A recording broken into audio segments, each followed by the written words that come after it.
Hello everyone and welcome to my channel, and today I'll be reading by Listener by me. So let's get into it.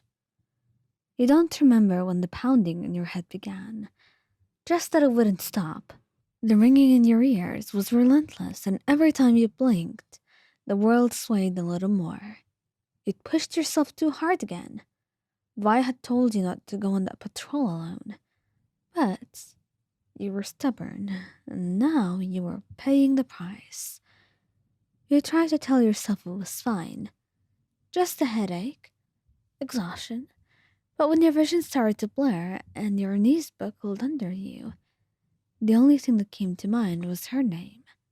You called out to her, but the world was fading away, and you couldn't even hear your own voice. And soon, darkness fully clouded your vision. When you came to, your first thought was that your head hurt less. Your second was that something heavy and warm was holding your hand.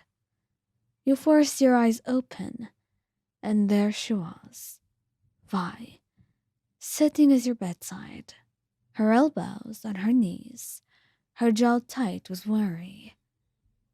Her hair was messy, and she looked exhausted, but her grip on your hand was ironclad. And when your fingers twitched, her head snapped up immediately.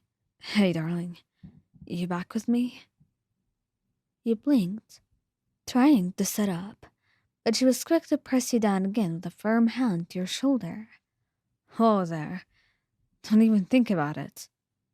You winced. "I'm fine, Vi, really." Her glare silenced you instantly. You passed out in the middle of the street. You scared the hell out of me. You're anything but fine. You swallowed. "I didn't mean to." "Yeah, well, that doesn't make my heart stop pounding any less. When I saw you drop, I thought..." She cut herself off, her jaw clenching. "It doesn't matter. You're okay now." You hated seeing her like this. The great, confident, unshakable Vi. Reduced to trembling hands and this nervousness that you could hear in her voice.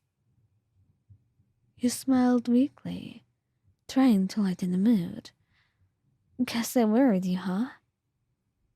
"Guess?"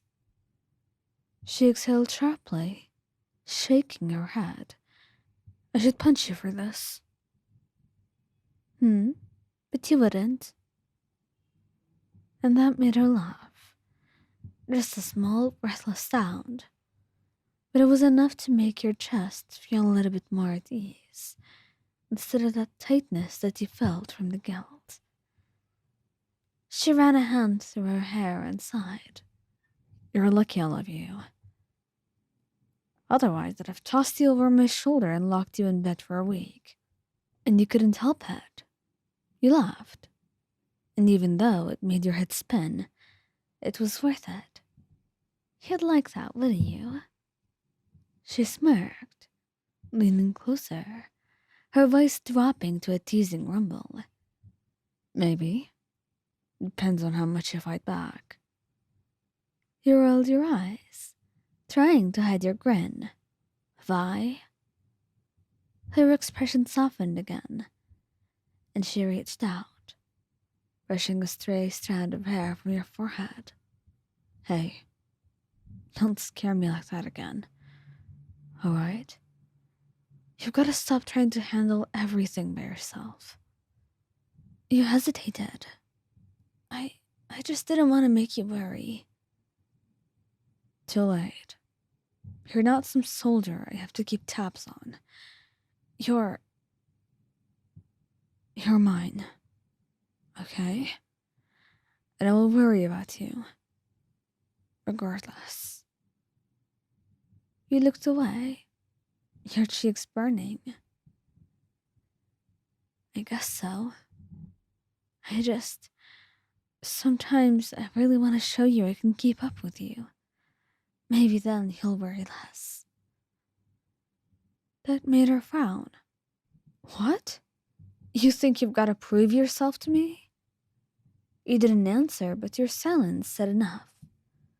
And Vi leaned forward, her voice soft but unyielding. You've got nothing to prove. Not to me and not to anyone. You're already more than enough. Even when things like this happen? Especially when things like this happen. Because you're stubborn and reckless, and you'd drive me absolutely insane.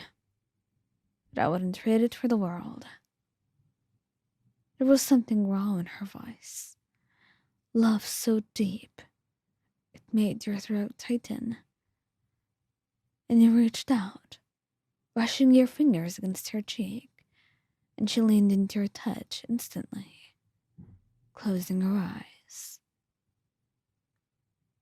I'm sorry, Vi. She caught your hand, pressing a soft kiss to your palm. It's all right. Just don't do it again. Promise me. I promise you I'll try. She didn't look entirely convinced, but she let it go. And you could see her eyes looking over you again, scanning for any signs of pain or fatigue. Her concern was so tangible it almost hurt to look at. Vi, you can stop worrying now. I'm okay. Yeah, you say that, but your body clearly disagrees. You fainted from exhaustion, Mayan. You're lucky it wasn't worse. You smiled sheepishly. I guess I owe you one. You owe me more than one. But I'll settle for one. For now. Oh? And what do you want? Her smirk returned, the playful glint in her eyes again. A kiss? Maybe two. Depends on how generous you're feeling. I suppose they can be very generous. And then she leaned in, and the kiss was gentle, almost hesitant at first. But you pulled her closer, and when she finally pulled back, she rested her forehead against yours. You scared me. I don't ever want to see you fall like that again. I'll be careful. If only so you don't have a heart attack. Thanks, sweetheart. Appreciate it. And even though she tried to be sarcastic and act like she wasn't that affected, she was grateful. And she hoped that she will never have to see that again, because she isn't so sure her heart can take it.